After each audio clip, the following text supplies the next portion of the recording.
Our story opens today high atop New York City, in the luxurious penthouse of perhaps the most famous soldier of fortune the world has ever known. Me. How do you do? Excuse the position, just practicing my yoga. Well, now that you're here, we may as well get to know each other. My name is Peabody.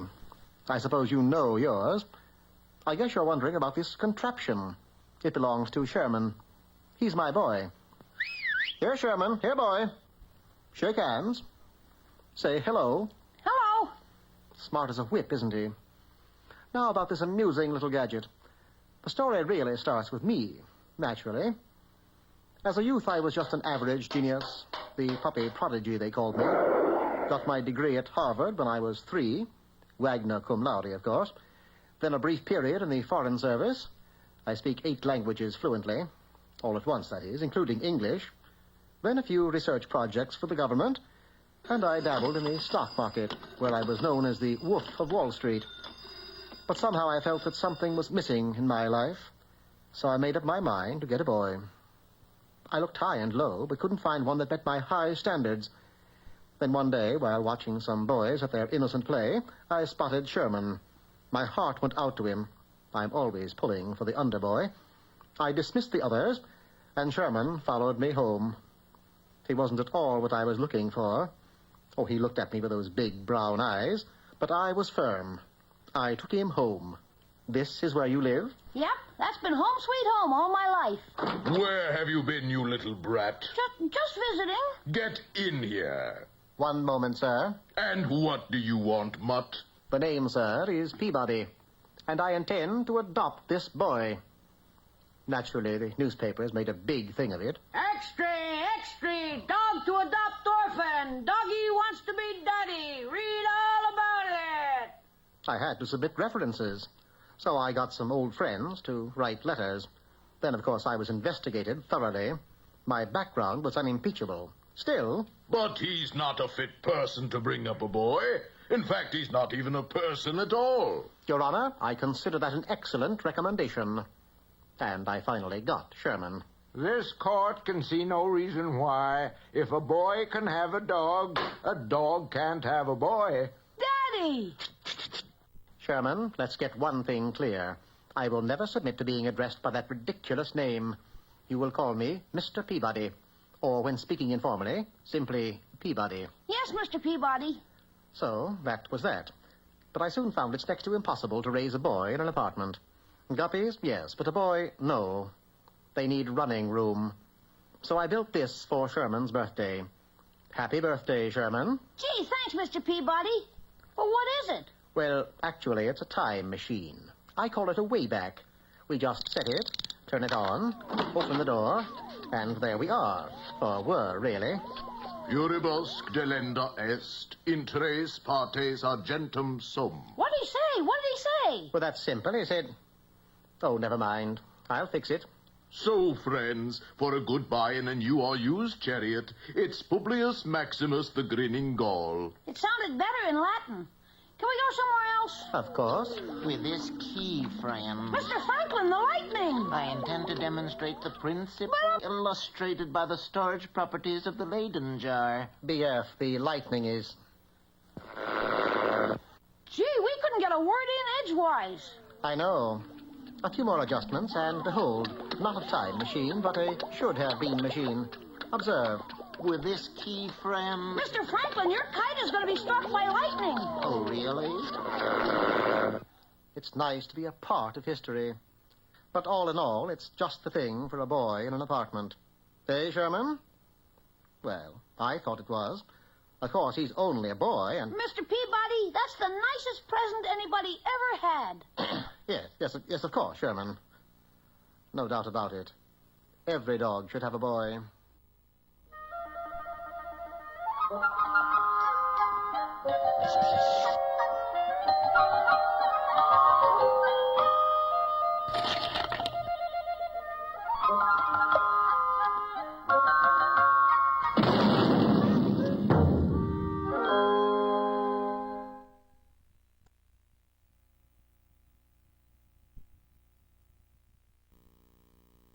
It all started out with a plant, a variety of European bellflower used in the making of salads.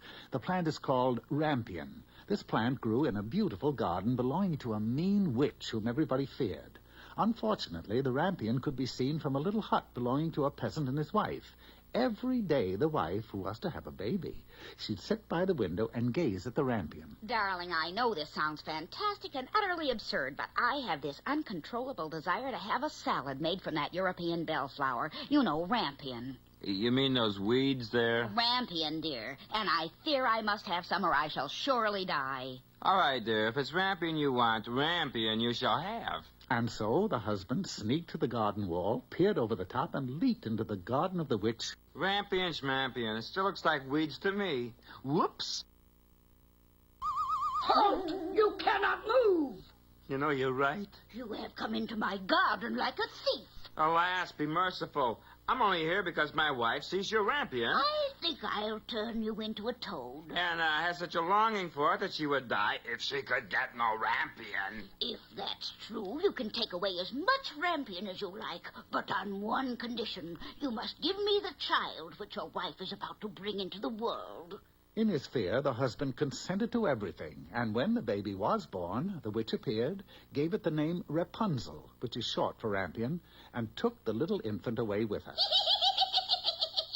Rapunzel grew into a beautiful child. She played in the woods and was very careful of her long hair, which she would comb day after day. When she was 12 years old, the witch shut her up in a tower. It had neither staircase or door, only a small window. Matter of fact, there was only one way to climb up the tower. Rapunzel, Rapunzel, let down your hair,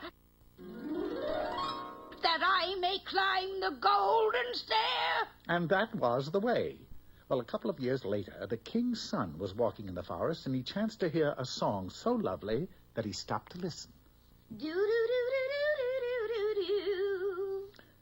The lovely voice came from Rapunzel's tower. Rapunzel, Rapunzel, let down your hair. Ooh, that I may climb the golden stair. Wow! Rapunzel, I have searched far and wide, but never has my heart been so touched by song or beauty such as yours. I like you, too. Will you be my wife and live with me in my kingdom? Yes, I will gladly go with you because actually there doesn't seem to be any future here. I mean, Rapunzel, let down your hair, let up your hair. Gives me a headache, I'll tell you. Then it's settled. We'll be married right away. Just let down your hair and we'll be off. Aren't you forgetting something? No. What? Me. If I let down my hair, how am I to get down? Ah, that's right. Well, I think you better go now. The witch will soon return. Oh, don't worry, Rapunzel. I'll think of something. Whoops. Oh, you've come to fetch your lady love. Well, you goofed. You'll never see her again. And so the poor prince wandered, unable to see a thing, eating roots and berries. Meanwhile, back at the tower... Oh, you wicked child. I thought I'd separated you from the world, yet you deceived me just for that. Well, now you've done it. We're both stuck here now. Aren't you forgetting? And so poor Rapunzel was left to live in the tower all alone and in great poverty. The poor prince wandered about in the forest for 2 years. Then, one day... It's hair. Yes, hair it was, for in the 2 years Rapunzel's tresses had grown to their full length again. Rapunzel, I told you I'd think of something, and I have. Only I can't see. Why don't you take off your hat? I can see. And now I'll climb down your hair, and when I get to the bottom, I'll explain my plan. What's your plan? Jump! Jump! That's your plan? Yes! Some plan.